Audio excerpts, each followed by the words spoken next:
Ready to talk about your beautiful steed here? Yeah, whatever you want to know. Your E36? Here for it. Jimmy. Yes, Larry. How are you? Good. A little wet, but good. Yeah, a little wet. Haven't seen you in a while. Yeah, it's been a while. Yeah, so I had a chance to get some nice shots of you at Lime Rock, which is very historic. Thank you for that. That was great. Yeah, super cool.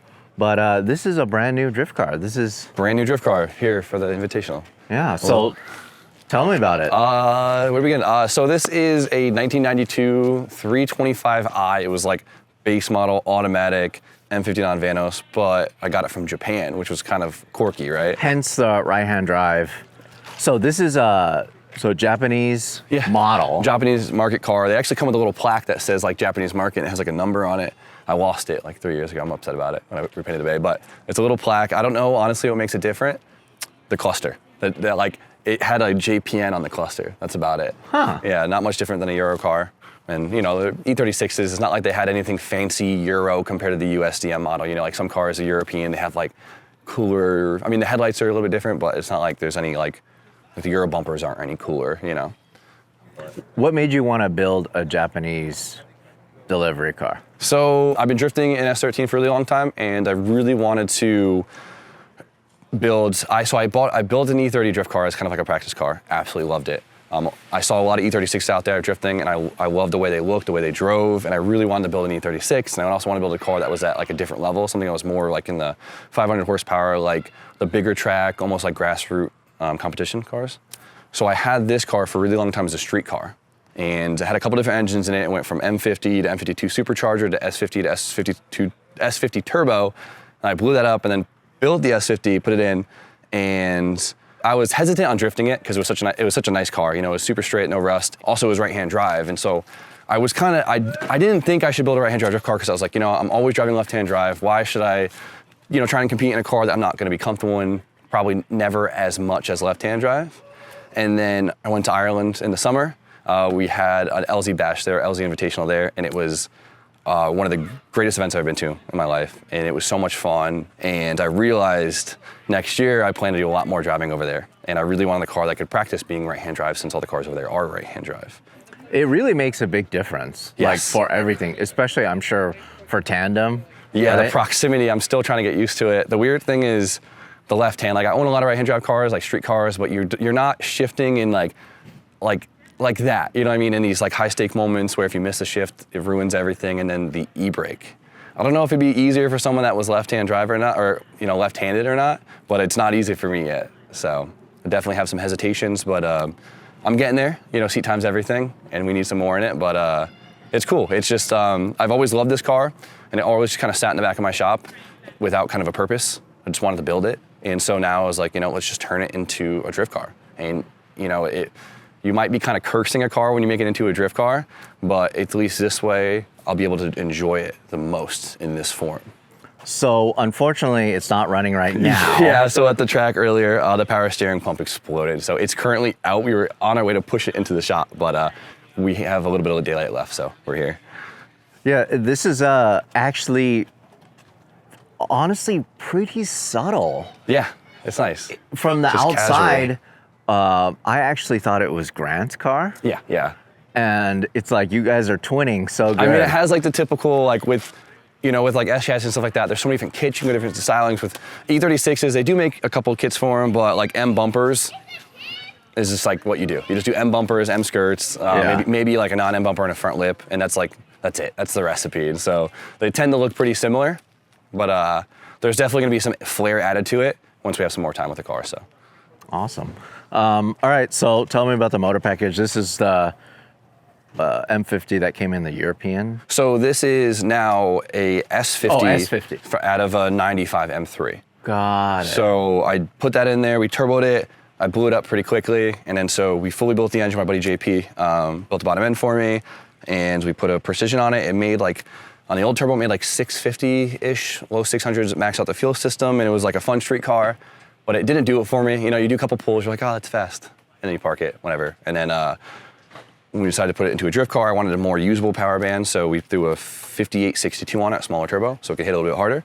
And it's turning into a pretty decent recipe. I like this. Yeah, we still have to seal it up, But this was like kind of one of those like night before Florida, like just make it happen, get some air in there type of thing. Right? That's pretty cool. It's functional. And it's nice because I come from S chassis and like, you know, Sylvia front, these headlights are so hard to get now. And then I can go on, you know, Amazon and get these headlights for $100. So it's like, cool, break them all day, you know? What a way to get into BMW drift cars. Like, this thing is incredible. Thank you. It looks so good. I was lucky because this car was pretty weathered when I got it, but it was so straight. It was so rust-free, it was so clean, so it was like a really easy foundation. You know, it was a scuff and shoot engine bay, and you know, they're surprisingly simple even though they're not. You know what I mean? So like, I feel like BMWs, European cars always have this mask of like being so hard to work on, but at the end of the day, I'd say it's just as easy to work on as like a 2J. The only weird thing is it's tilted farther, so the manifold's a little bit harder to get to. So did you take this down to a bare shell? So essentially what we did was we left the engine in it because the engine was already pretty stout, right? We redid the intercooler piping, put a different turbo on it, beefed up the cooling system. We ripped out all of the interior. We put a cage kits cage in it. Shout out to Rob for making such a beautiful product. We threw this in a few days and then we stripped it.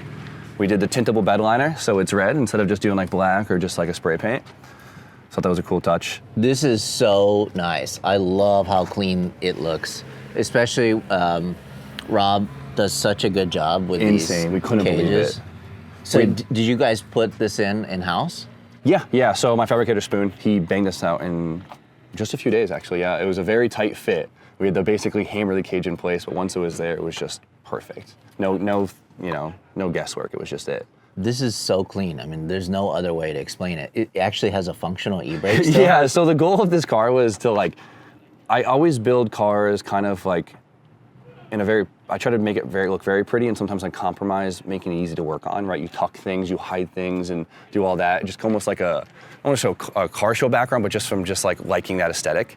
And so this car, where it was just like, no, we're gonna make it so it's easy to work on. Like the goal was to make everything simple, so when it breaks at the track and you're having a bad day, you could fix it as easy as possible. That's just so much from your experiences. Yeah, it is cool though because you could do it in a neat way, and it has a really cool aesthetic to it.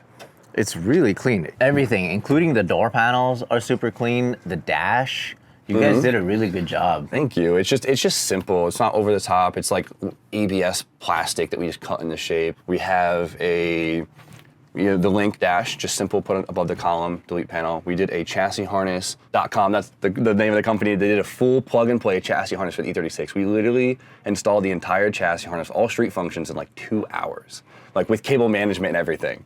And then boom, it's done. It was that easy. You know, just some bucket seats, some Garcia Factory LZMFG harnesses.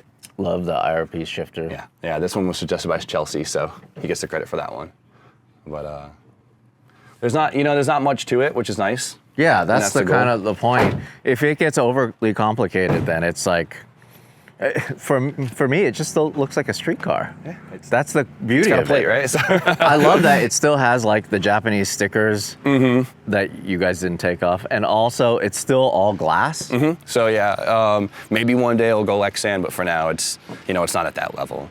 And it's cool because the car's a slick top. So if you're E36, like slick tops are super uncommon. Just because in the U.S. market, you kind of had to order your car to have a slick top, right? Or else it came with a sunroof. So 98% are sunroof cars. But since this is a JDM car and most of them are slick top, it's kind of like one of those weird things where it's like people are more impressed with the fact that it's slick top than they are that it's right-hand drive. You know, it's pretty funny. Interesting. Okay, yes, because if you're a BMW nerd, that's what stands out. That's what stands out. If you're just a car nerd in general, you're like, oh, right-hand drive. It's so funny because when I first got this, on my channel, I have so many international followers, and I got it, and I was like, dude, it's a right-hand drive E36. I've never seen one in the States before. It's so cool. And everyone's like, dude, we have these for like $400 and they're everywhere. It's not that cool, but like, it's being a Japanese guy where like, you get a right-hand drive car and you're all geeked out about it. It's kind of cool to have a right-hand drive Euro, I guess. What kit is this? So this is Fitment Labs. It's just nice, just beefy. The stock body BMWs really can't fit anything underneath them. They're so deceiving. And the M's didn't even get a beefier body for that generation, so. What about the wheel tire So these combo? are Is this Like your comp setup that you're doing? Yeah, so these are the Koenig countergrams. They're just a nice look. It's kind of hard, the car's 5x120. You can't convert it to 114, we did in the rear. So there's not a bunch of really good wheel options for these things, so it's pretty limited, and I didn't want to do the same look as everyone else. But it's a simple package, 17x9 with 235/40. It's like the standard issue for most, like, say, grassroots comp cars. Just SLR angle kit, BC coilovers, simple. It's very simple. I love it. I love it so much.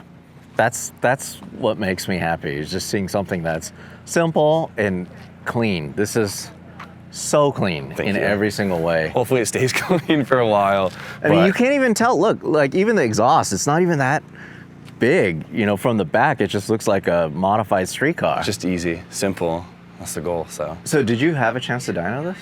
Yeah, so we dynoed it, and I left it at, I did a couple different tunes on it, because I think we made, the highest tune was like 580, and I kept like saving different maps for lower power. Right now it makes like 485, like in a linear manner. It actually made a lot of mid-range, and it was so hard to drive with the mid-range hitting so hard that I took it all out. So now it's just like, most of the power is up top, so it has a really nice linear band, so you could really feel yourself on the power.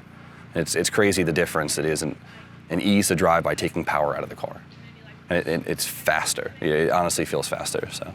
So cool, so cool. Okay, and this is also after you've had a lot of seat time in this, then it does allow you to essentially jump into any right-hand drive drift car. That's the goal. You feel so much more comfortable. That's the goal. And I feel like like someone who drives a lot of different drift cars, like look at Adam, who has probably mastered so many different drift cars, it seems to make you such a better driver overall, which is pretty cool. So I still got to get to that realm of trusting my proximity in this thing and the hesitations, like when you dive on someone and you go to e-brake, like, am I gonna miss the e-brake and then something bad's gonna happen, And I can't tell if it's because I don't really do much with my left hand or if it's just because I'm flopped over, Well, because the point is that you don't want to have to think about it. As soon as you think about it, then it's like too late. It's too late, yeah. You need it to be second nature. You need to be like reaching for it as soon as you think you need to. Like my body needs to do it, and I need to follow. Yeah. So then, you haven't even turned any laps at all except for the ones that you did this morning. So I took it to E-Town a few weeks ago. Shout out to Chris Knapp for making that happen, and we did a couple laps with it. And it was just set up weird. I had a really bad set of front tires on it, and the car was so difficult to drive. It was fighting me, and it was like one of those days at the track that you leave the track and you're like, man, do I even know how to do this? Like one of those days, Even Luke drove it, and it was just a bad recipe. We tidied a few things up, got some good tires on it, made the power band a little bit more manageable. Did a couple of mods in the car, and right now, those 6 laps I did today, it actually feels awesome. Now I just need to kind of tame that beast, Cool. It's a whole new experience, so. Well, hopefully you can fix it soon, and then we'll get a bunch of shots of it at the Invitational. It's so cool. This is my first time at the Invitational, and it's just, I cannot believe how many people are here. That building is just so packed. It's so dense. It's like when all your favorite TV show characters like collide. It's the funniest thing, and you're just like, but it feels so normal at the same time, doesn't it? Yeah, no, it's super cool.